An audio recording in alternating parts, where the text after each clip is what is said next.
Akademik halollik bu boshqalarni aldash imkoni bo'lsa ham aldamaslik va birinchi navbatda olim o'zi bilan halol bo'lish demakdir.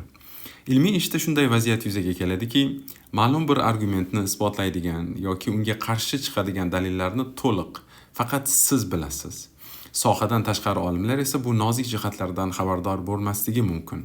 Agar siz baribir payqashmaydi degan o'y bilan faqat o'z pozitsiyangizni qo'llab-quvvatlovchi dalillarni keltirib va qarshi argumentlarni chetlab o'tsangiz, maqola yoki kitobni nashr qilarsiz, ammo keyin o'zingizdan ko'nglingiz to'ladimi? Tashqaridan ishonchli ko'rinadigan, lekin aslida voqelikni buzadigan xulosani shakllanishiga hissa qo'shib, vijdoningiz qiynalmaydimi?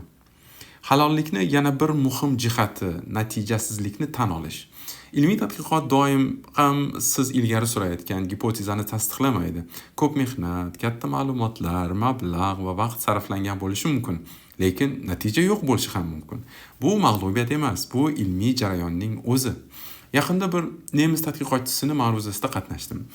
U Adolf Hitler davridagi Führerga sadoqat masalasini o'rgangan.